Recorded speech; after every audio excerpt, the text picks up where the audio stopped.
행복하고 건강한 삶을 살기 위해서는 육체를 단련하고 연습해야 합니다. 육체의 연습은 우리에게 많은 유익을 주기 때문에 그렇습니다. 그래서 성경도 우리에게 육체를 단련하라고 가르칩니다. 그런데 성경은 여기서 한 걸음 더 나아가야 한다고 가르칩니다. 육체의 연습도 중요하지만 육체의 연습보다 더 중요한 것이 있는데 그것이 바로 경건의 연습이라고 말씀합니다. 육체의 연습은 신체의 단련을 말하는 것이고 경건의 연습은 영혼의 훈련을 말하는 것입니다.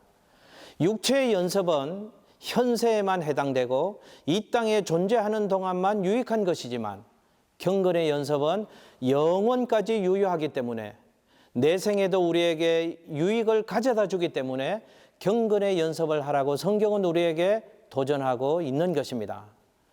여러분, 경건의 연습으로 영혼을 단련시키는 사람은 육체를 연습할 때 느끼는 행복지수와 비교할 수 없는 고감도 행복지수를 누리며 살아갈 수 있습니다.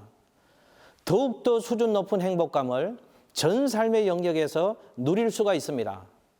사랑하는 시청자 여러분, 경건의 연습에 더욱 힘쓸 수 있기를 주님의 이름으로 축복합니다. 어떻게 하면 경건에 이르기를 연습할 수 있을까요? 먼저 망령되고 허탄한 신화를 버려야 합니다. 망령되고 허탄한 신화는 교육적인 내용도 없고 도덕적인 가치도 없고 그저 단순히 시간을 보내기 위해서 떠들고 잡담할 수 있는 거리를 제공해 주는 것을 말합니다. 더 쉽게 말하면 말하는 것이 중요하다는 것입니다. 우리가 얼마나 하나님의 말씀을 나누고 은혜를 이야기하고 예수 그리스도를 드러내고 그분이 우리를 위하여 일하신 그분의 일하심을 존중하고 있느냐 하는 것입니다. 그래야 된다는 것입니다. 여러분의 입술에서 허탄하고 망령된 신화가 사라질 수 있기를 주님의 이름으로 축복합니다. 또한 하나님께 소망을 두어야 합니다. 경건한 생활을 위해서 우리의 소망을 하나님께 두라고 가르치고 있습니다. 우리의 영적인 삶이 둔하여지고 영적 열정이 식어지고 영적 관심이 사라지는 이유는 우리의 소망이 하나님께 있지 않기 때문에 그렇습니다. 우리의 소망이 하나님께 있다면 우리는 하나님께 매달리고 하나님과 사귀고 하나님에 대한 관심을 가질 것입니다. 야고보서 말씀에 좋은 것들은 다 하나님으로부터 빛들의 아버지로부터 위에서 내려오는 것이라고 말씀합니다.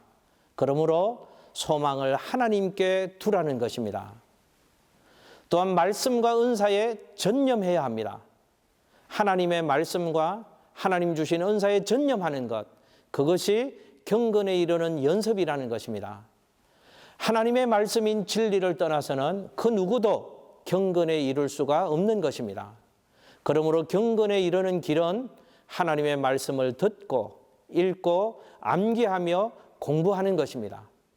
동시에 하나님이 주신 은사를 잘 활용해야 합니다. 하나님이 내게 주신 그 은사를 하나님의 영광을 위해서 활용하고 사용할 때 경건에 더 가까이 나아갈 수 있는 것입니다. 바울은 이렇게 훈련된 경건은 우리 삶의 5가지의 영역에서 나타나야 한다고 강조합니다. 경건 생활의 영역은 말과 행실과 사랑과 믿음과 정절입니다. 사랑하는 시청자 여러분, 우리의 말이 경건해야 합니다.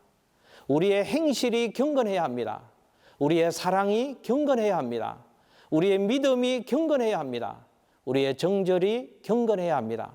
그래서 하나님 보실 때 기뻐하실 만한 삶을 살아가야 합니다.